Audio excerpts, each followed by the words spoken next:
Good day everyone, I'm Yip Jia. Let me start off with the brief introductions on regenerative medicines. The emerging field of treatment called regenerative medicines refers to the branch of medicine that develops methods to regrow, repair, or replace damaged or diseased cells, organs, or tissues. Regenerative medicines includes the generations and use of therapeutic stem cells, tissue engineering, and the productions of artificial organs. By designing responsive biomaterials with the appropriate biophysical and biochemical characteristics, cellular response can be modulated to direct tissue healing. The idea of regeneration has persisted throughout history and started to become a possibility in the early 1900s when scientists like Alexis Carrel, who invented the technique of cell culture, were finally able to keep cells and tissue alive outside of the body. This allowed them to study the mechanisms of cell renewal, regulations, and repair. Regenerative medicines have grown from prior activities including surgery, surgical implants, and increasingly sophisticated biomaterial scaffold. The work that truly launched regenerative medicines into a tangible area of science began as cell therapy.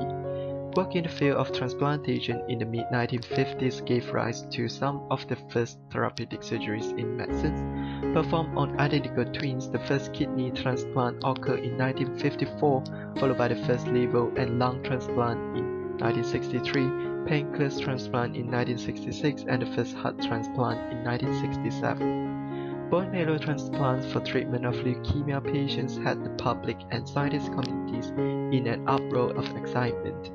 Following this wave of enthusiasm, cell biologists began to question the capabilities of the integrity of the tissues being transplanted and wondered whether it was possible to create, grow, and harvest these tissues in the laboratory. Thus began the era of tissue engineering, which has led us into the field of regenerative medicines today.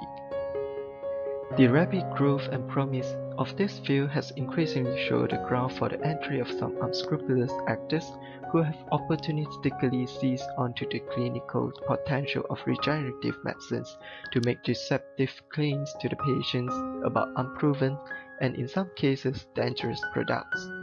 This underscores the importance of having a clear regulatory framework for developers and ensuring that those who skip these regulations are held accountable.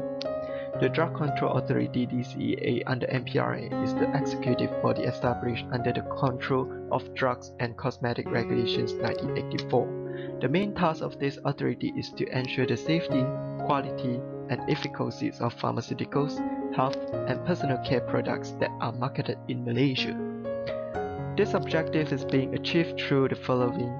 First, registrations of pharmaceutical products and cosmetics, followed by licensing of premises of importer, manufacturer, and wholesaler, and third, monitoring the quality of registered product in the market, and lastly, the adverse drug reactions monitoring. Requirements is important for businesses in all sectors, but is of critical importance to pharmaceutical, medical devices, and healthcare. Despite the efficacy and product quality, there are also a few more benefits, such as the eliminations of risks. Risk eliminations is one of the core purposes of regulatory compliance and is built into the core of all processes. Regulatory agencies spell out clear guidelines on how to identify and mitigate risks. The processes suggested by the regulatory agency act as a ready reference for organizations that manufacture products. Secondly, complying with regulatory requirements is the highest and surest guarantee and safeguard for the efficacy and efficiency of a product. When a pharmaceutical, medical devices, or healthcare company gains the trust of these wider players, it can be said to be a valued company. And yet another benefit compliance with regulatory requirements brings for companies in the pharmaceutical, medical devices, and healthcare industry is that it helps to save costs throughout the life cycle of the product. High costs are associated with ensuring compliance, but the cost of non-compliance is multifold higher.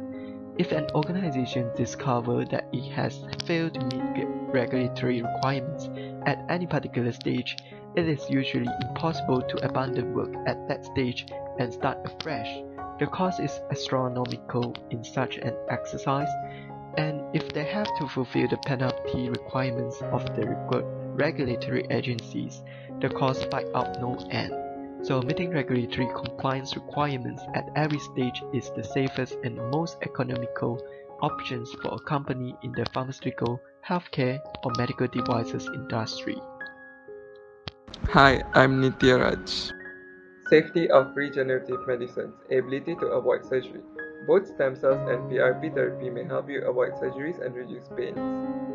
Recovery time is minimal. Most patients are able to return to their normal activities following stem cells or PRP therapy, both of which are outpatient procedures. Healing happens faster. Regenerative medicine is known for helping patients heal faster than treatment with conventional medicine.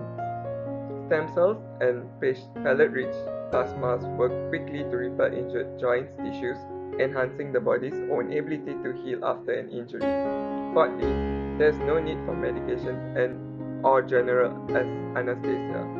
Your physicians will use ultrasound technology to ensure that the injection is done at a precisely that right area. It low risk since own cells are used. Regenerative medicines produced are generally considered low risk as your own cells are used to heal your injuries. The ethical issues. The use of human embryos stem cells in research. The second ethical issue is the risk of using stem cells or any RMs. The third is the information and the consent from whom the RM or the stem cells are collected from. Hello, my name is Ranjita and I will be talking about regenerative medicine application. One of the regenerative medicine application that was approved by Food and Drug Administration is hematopoietic progenitor cells, cord blood by MD Anderson Cord Blood Bank. Hematopoietic progenitor cells are stem cells that have ability to form mature blood cells such as red blood cells, platelets, and white blood cells. HPC can be derived from three sources, which are bone marrow, peripheral blood, and umbilical cord. HPC in this product is collected from umbilical cord. Hence, the cord blood will be collected after the delivery process and cryopreserved in cryobag for the future use. HPC cord blood is manufactured by MD Anderson Cord Blood Bank at the University of Texas, Austin. It was approved by United States FDA on June 21, 2018. The final product of HPC cord blood consists of 25 ml total volume containing 10% of dimethyl sulfoxide and 1% of dextran 40. It will be packed in two compartment cryobag, where the larger bag contains 20 ml and the smaller bag contains 5 ml, so that we can use the smaller compartment for the further manipulation without thawing the larger. The purpose of HPC is to replace or rebuild a patient's hematopoietic system, which is a blood system. There are two types of HPC donor, which are autologous and allogenic. Autologous is HPC derived from our own cord blood, and allogenic is HPC derived from unrelated donors.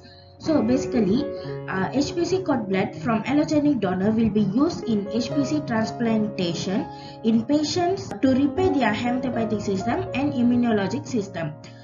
So HPC can treat hematologic malignancies, solid tumors, aplastic anemia, and inherited metabolic and immunodeficiency diseases. And there is also a proof that it can be used for treatment of autoimmune diseases, genetic diseases, and other indications. This product is administered to patients through vein. Basically, HPC cord blood can proliferate in vitro, and they have ability to express the cell marker CD34, which is important for the cell identification. So, the HPC cord blood harvested with the help of CD34 will be proliferated in vitro and injected intravenously into patient.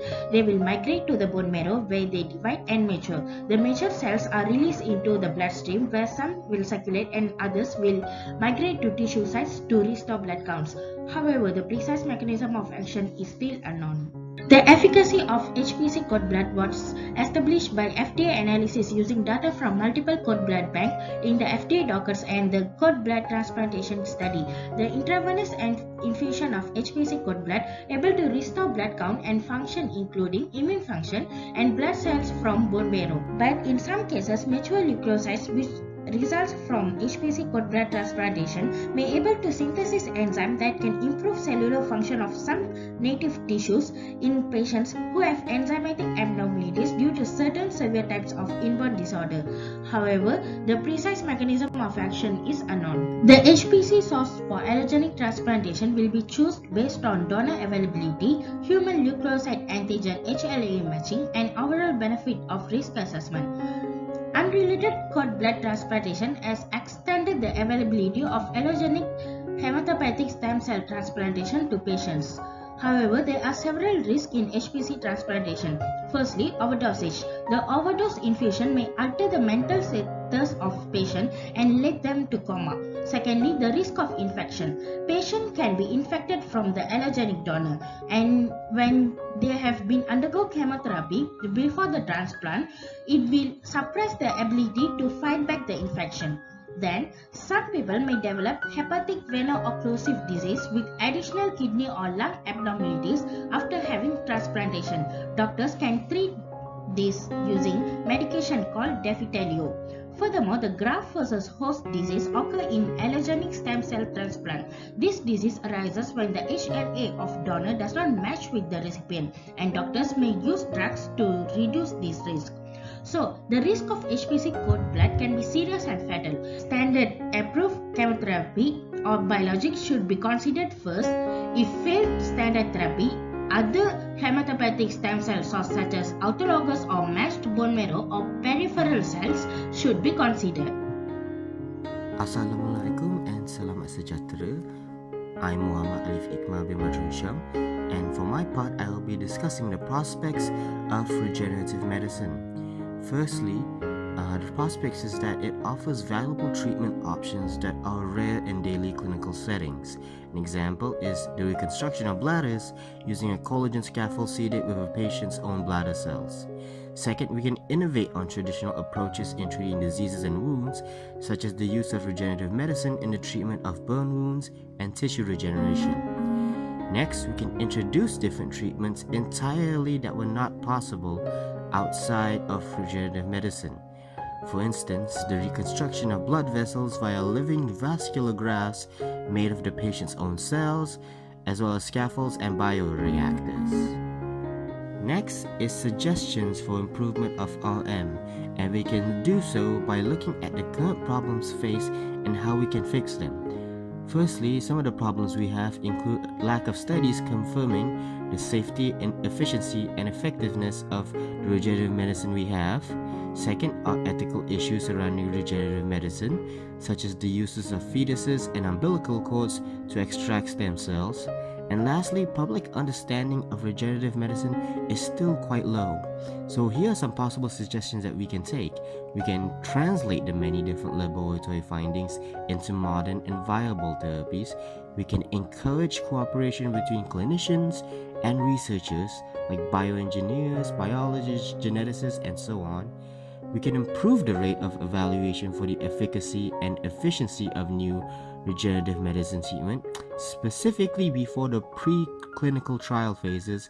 And finally, we can try to communicate to both the public as well as other researchers outside the field of medicine regarding regenerative medicine, its processes, and its necessities towards improving treatments. To conclude our presentation, we believe that regenerative medicine can open a new door for opportunities in improving tried and true treatments for injuries and diseases, as well as introduce new ones. While still considered very experimental, continued studies and research on regenerative medicine will definitely improve the progress into accepting the wide use of regenerative medicine in treating patients in the future.